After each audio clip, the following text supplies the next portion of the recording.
Good afternoon, everyone. Appreciate you joining us. We're going to start with an opening statement from Director of Athletics, Scott Dolson, and we'll get to your questions following that. Scott, go ahead. It's been a tough day. I'm confident in my decision, but that doesn't make it any easier. I was with Fred Glass really from the beginning. We met with Archie in California. Obviously, I've worked very, very closely with Archie the last 4 years, and I've got the utmost respect for Archie. Just really developed a very close relationship with him over the years. So, again, that doesn't obviously make situations like this are never easy. But the fact that it's close and the most respect I have for Archie made it that much more difficult. I met with Archie this morning, and in the final analysis, it's a results-oriented business, and I really felt that ultimately we had not made enough progress to continue the program and under Archie's leadership. I really felt like we need a new voice, a new direction. I really want to thank Archie and Morgan for their commitment to the program. And again, just a tough day. I also met with the players. Following my meeting with Archie, I met with them via Zoom. Change is hard. Uncertainty is hard. I wanted to assure them that I wanted to hear directly from me our commitment, my commitment to maximizing their opportunity here within IU athletics and IU basketball was really important to me. Really appreciated their attention and their participation in the meeting. I also met with Logan Duncombe. I met with he and his father via Zoom following the meeting with the players. And again, wanted him to hear directly from me and his father and just to be available to answer any questions that they had. I'll talk a little about the process just to get to this decision.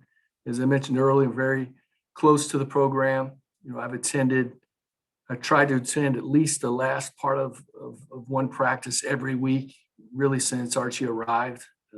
Went on several road trips, just spent a great deal of time around the program. I think I have a really good feel for the program.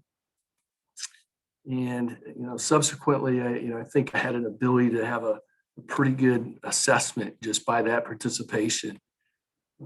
Once the season ended this past Thursday night, I spent a great deal of time kind of with a deep analysis, talked to several people that I trust completely just to bounce things off of, people within the program in terms of maybe former players, people around basketball. And at the end of the day, ended up with my ultimate conclusion that we needed a change in leadership. I recommended that change this weekend to President McRobbie and discussed it with him. And I do want to mention just a special mention how much I appreciate President McRobbie's support and how collaborative he has been really since I took over, but just how supportive that he's been. But as a part of that recommendation, I also recommended that given the financial consequences of a decision like this, that I felt it was very important that we come up with an avenue to make certain there are no financial consequences as a result of this decision to either the athletic department or the university. And it's something I really want to be clear with on that because it's really, really important to me for multiple reasons. Prior to my conclusion that we needed to move forward in a new direction, I had zero conversations with any donors about their thoughts on where we are as a program, any conversations about where I was thinking.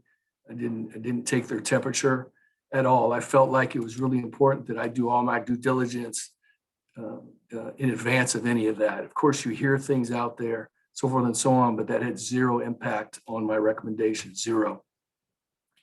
And then subsequently, when I met with the president and let him know what my recommendation was, we both concluded, and he gave me the authority to try to seek funding to fulfill my recommendation.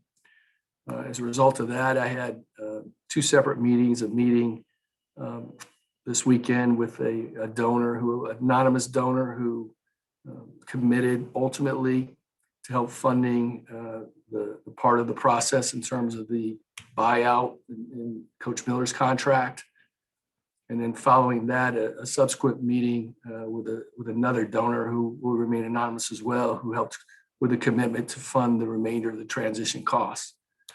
So therefore, getting back with President McRobbie, we had an opportunity as part of my recommendation to then move forward, not only with the recommendation I made, but then with no financial impact on the department and the university. And as all of you know, as a result of COVID, we've got challenges there. So that was a big thing. But again, I just want to underscore, because it's just really, really important to me. You know, I've grown up in the fundraising world. I was not approached by any donors. It wasn't a donor-driven decision at all, zero. It was not an anti-Archie effort. The people came at me, zero. And there was no discussion of future candidates at these meetings that I had. And also the final decision when I met with the donors was not 100% at that point. So I just want to make sure that was crystal clear. And again, that was important to me. Moving forward, we'll start an immediate search to recruit the next coach that we want to partner with. And for me to reestablish our identity and brand of IU basketball. And I look forward to that process. This will be the last time that you hear from me. I hope you respect that until the process is complete. Until the next time you'll see me, we'll be naming a head coach. And I just want to make certain you can appreciate the sensitivity of the process and going through that. So with that, those are just some general opening comments, but I'd be happy to answer any questions that any of you have. All right, thank you, Scott. We'll start with Zach Osterman and then go to Bob Kravitz. I guess, Scott, I mean, if you have a specific figure, I'd love it. But even if you don't, I mean, just how financially aggressive, particularly with that donor support, do you feel you can be in terms of, just kind of maybe where for the right candidate, Indiana can land in the national firmament in terms of how much you can compensate your next head coach? You know, Zach, there's not an unlimited resources for sure, but at the same time, just like what you saw happen this past weekend, you know, the key thing on my mind is finding the right person, and then making certain that if we find the right person, that we can come to an agreement that is a win-win for both of us. So, I don't want to just assume that it's just an unlimited open checkbook, but at the same time, if we feel it's the right person, we'll do everything we can to make it happen, Zach. All right, Bob Kravitz and then Jeff Rabjohns. Just quickly, you're having some audio problems on your end, so just to make you aware of that. What qualities specifically are you looking for in the next person? You know, I really am looking for someone that can really help reestablish the identity of IU basketball. It's really important. That really wants to maximize the opportunity for our student athletes. And I think this is really, really important. It really just has a vision for the future of IU basketball. You know, it's important to me. I've grown up in the program, as a lot of you know. It's important that we build on our incredible foundation that has been established here. But at the same time, and this is something I've probably always been a little paranoid about, that I want to make certain that we have a vision for the future. And our new coach wants to partner with me and the athletic department and has that vision for the future, to not live in the past, but to build on it. And that's something that's really, really important. Thank you. All right, Jeff Rabjohns and then Greg Doyle.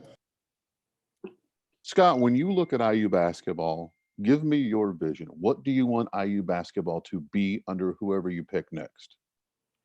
You know, it's what I said earlier, Jeff. What's really important to me is that we have an identity, that the players around the country, around obviously the Midwest, around Indiana, when they look at Indiana basketball, they understand that identity and they want to be a part of it. And I'm a big process person. And for me, and I've talked about this a lot, to me, it's really, really important that as we look at our recruiting philosophies, as we look at our player development, as we look at our style of play, our winning strategies, I call it, and our leadership development, that we really have a vision for all of those that, again, build from the past, but also are attractive for the future generations of basketball players. recruiting is just so important. I think about it a lot. And I think all of those areas have to be attractive, have to give us an identity. And that's really, really important to me. And I think if we have that and we really hone in on that vision for the future, I think then the success of the program, the consistency that we all want will follow, but the process is what gets you there along the way. I'm gonna put in some headphones because it might make my audio better.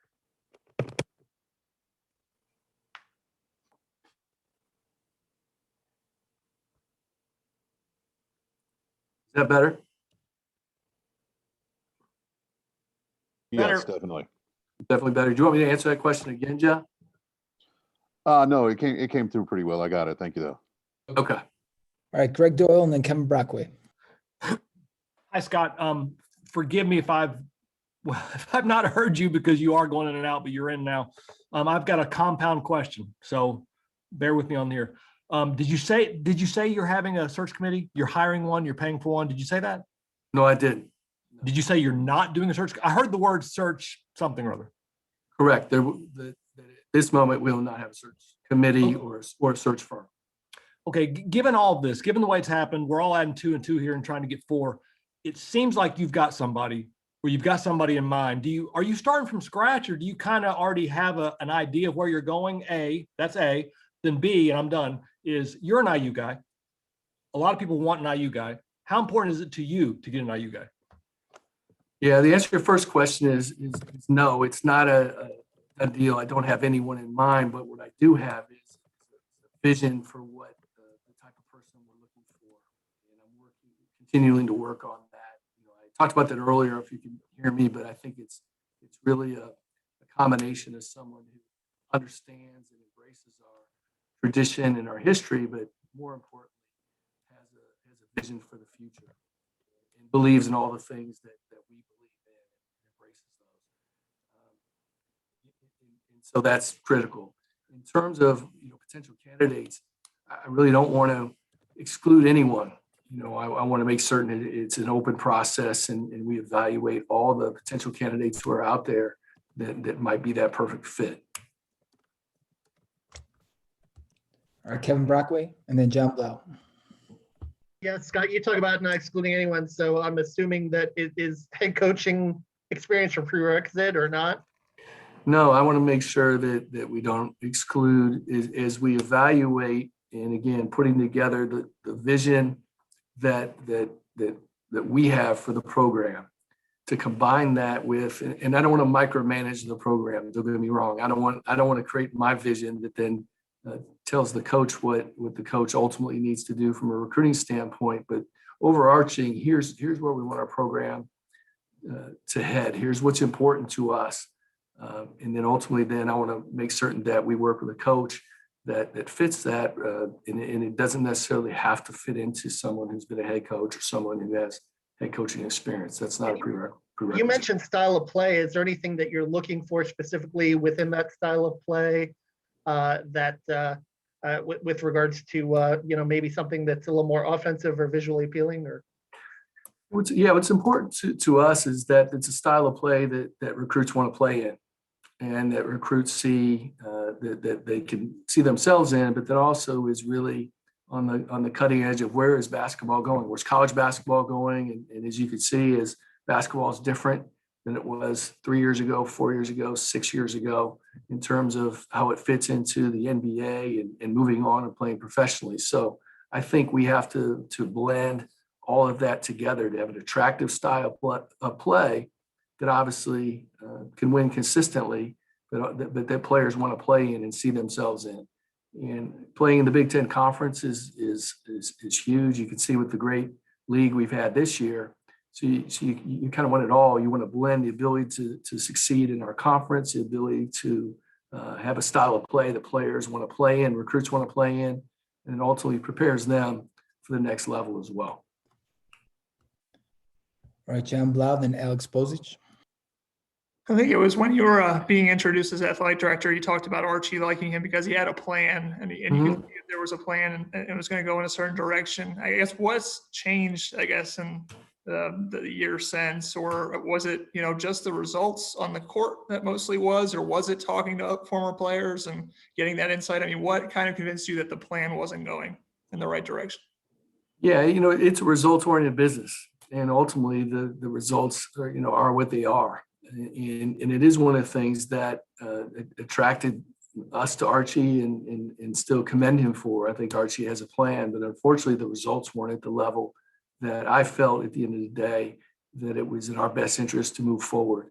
But I think, consistency is a word that is really, really important to me. I probably overuse it, but it's just important in everything we do. And it's building that identity. It's building that ability to mention Indiana basketball. People know who we are, what we stand for. From a recruiting standpoint, I want to be a part of that system. And I think that to me is something that's just really, really important for a coach to come in here and really establish. And so that people understand what it means to be a part of our program. But again, I absolutely embrace and love and was a part of our history and tradition, and it's an unbelievable foundation to build on. But I think the key thing is we build on that to have a vision for the future and where is college basketball going, and what is that plan and that ability to recruit, to develop our players, to make certain we have that style of play. We're developing leaders that can lead to consistent success down the road across the board, including winning, which I think it's important to state. For all of our sports, winning is a key part of the student athlete experience. I want to win for the school. I want to win because it's great to win. So many great things that happen, but our most important thing is our student athlete experience. And if you go back to all of our exit interviews from all of our sports, student athletes who've had a winning experience here just adds is a multiplier to their experience here. And that's really, really important to me, that we put our student athletes in a position for success. Alex and Peegs. Hey, Scott, I'm curious when you mentioned the branding aspect of it, how much is that how the program is presented, not only on the court, but off the court? Do you think there's anything that needs to be changed in terms of that? Because one thing I've heard, over the years is it seems to be maybe a disconnect in terms of the program connecting with the fans. Is that something you see that needs to be improved? And also part two is there's going to be people who will say, Indiana basketball hasn't been to a Final Four in 19 years. It's been since 1987, since the national championship. Why do you think, the program can get back to those standards? Is it just because you've been a part of that and you've lived it, or do you think it's based on the resources that you guys are willing to commit to do that? Yeah, I think that, I guess your first question, I would say that it's definitely a collaborative effort. I'm not a believer that we just hire a head coach, hand the head coach the keys of the program and say, go make it happen. I believe that it's a unified effort. And so to your point about, a comprehensive evaluation of what we need to do in the future, it is obviously beyond that. And it's creating the way I would describe it as an analogy, when we renovated Assembly Hall, made it Simon Scott Assembly Hall. Assembly Hall was an iconic building, and it still is, but it needed an ability to move forward into the future. And so what we were able to do is make certain that it still feels the same. You see the tradition when you're there, but we transformed it into a facility that can handle the needs of the modern day fan and moving forward into the future. Well, I think our basketball program, that's an analogy for, we've got an incredible tradition, incredible. Love our tradition. I'm proud of our tradition. We embrace it. We celebrate it. But at the same time, we need to take that tradition and make certain we know what does a modern day tradition look like? How do we build on that? And that does go beyond just, what I mentioned from a head coach. What can we do as a department? There are things that I've learned over the years, and that I want to make certain that our department resources, we have incredibly talented people in the department that I'm really excited about. Our Cuban Center and our vision for name, image, and likeness, our vision for social media and all of our branding. I think we can utilize that to help a head coach beyond, again, just giving them the keys to the program and having them run with it. And I'm sorry I went on that so long. What was your second part of your question? Just about, there's going to be people who say that Indiana hasn't gone to a Final Four in so long, haven't won a championship since '87. I guess, why do you feel maybe that it can get back to that level since it's been so long since it's been there? Yeah, I think that we have an incredible opportunity, Alex. I really do. And that's not just the company line, me saying that because that's my job. But I think, again, given the fact that the tradition that we do have, I think the investments we've made in the program, I think where we are as a department, I think that this is an opportunity for someone to come in and really have some wind behind their back to really create that consistency. And again, I'm big on the process, all those things along the way, including starting from me and the rest of our staff to provide the support, to have the vision for what should Indiana basketball be like moving forward. And if we do all those things, Alex, I believe that the winning, competing at the highest levels in the Big Ten and having the opportunity to compete at the NCAA level comes along with that. It's a comprehensive effort. Thank you. Thank you. All right, Peegs and then Dustin. Hello, Scott. I wanted to ask about Archie's reaction to your meeting. Was it one of surprise? Had you talked to him in the days following the Rutgers loss, and what was his general feelings when you talked to him about this decision? I'd rather keep that between he and I, but I do want to reiterate just what a absolute incredible opportunity I had to work with him. And I learned from working with him and just what the way he approached things. For me, I have not worked with a coach that has been more collaborative with me and more open with me. And just really, if you ask my wife, in talking to her, she would tell you how many times I said that I've just never worked with a coach I've enjoyed working with as much as Archie. So, and I mean that in multiple ways. So, again, it just, which makes a day like this challenging, but at the same time, my job is to make the decisions I feel are best for the program moving forward. And I'm confident in that decision. It just doesn't make it any easier when you have so much respect for the person that you're affecting with that decision. Dustin and Tom Brew.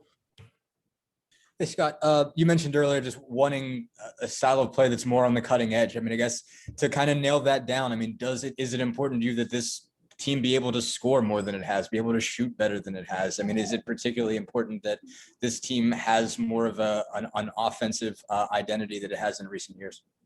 Yeah, what's important to me is that I could work closely with the head coach to provide the head coach the resources that they can put together a staff to ultimately have a style of play that fits the recruiting philosophy. It all kind of works hand in hand, our player development, and ultimately leads to the success and the consistent success we want on the court. So I'm really not, again, I don't want to micromanage the program and say it's important to me we have this type of style or that type. I'd rather, meet with the head coach, and then ultimately, if the head coach that we decide on, and really have him share that vision with me that I feel, given all the priorities we have in our program, that we feel we can have the consistent success we want, and it fits in with the overall vision that I have in terms of our identity for our program. Things that are important to us, I hope, and ultimately will make certain are important to him as well. All right, go ahead, Tom. Hey, Scott, two quick questions for you. One, is there any sort of communication plan in place in regards to keeping the current players on the roster informed as to what's going on, if you had any conversation with them? And secondly, is there anything that you don't have available to you that stops Indiana from succeeding in any way from a program standpoint that you think you need to change or no? Yes, first of all, thanks, Tom. The transition plan, we put in a transition team, and it started with the meeting today with the players. Lorian Price, who's a key member of my senior administrative team, she's our senior associate athletic director over academics, has worked closely with basketball, does a tremendous job. She's heading up the transition team, and I informed the team of that today. And then she'll be working with there are 4 members of the staff that will work closely with Lowe that are staying on, at least in an interim basis, to help with the transition. And that would be assistant coach Mike Roberts, assistant coach Kenya Hunter, administrator Ben Sander, and then strength coach Cliff Marshall. So they'll work closely also with a few other members of our department. Maddie White, she's our deputy athletic director who's over Excellence Academy. It was really critical as part of the meeting today that I wanted our players to feel completely supported, to make certain that they make all the right decisions moving forward in terms of making certain to take care of what they need to take care of. And I'm confident with the transition plan we have in place that they understand that that's such a priority for us. So that's the transition team. In terms of, is there anything that we don't have right now that we need? I feel like we're in a position that with the investments we've made, that we've got a really unique opportunity for someone to come in and really, again, have some wind behind their back. We've got elite facilities. We have elite level fan support. We've got, elite tradition. And I think it's really just a tremendous opportunity to really take this program to the level we all want to. Thank All you, right, Scott. thank you, Scott. Thank you. Thanks, Thank everyone. you. Thank you very much.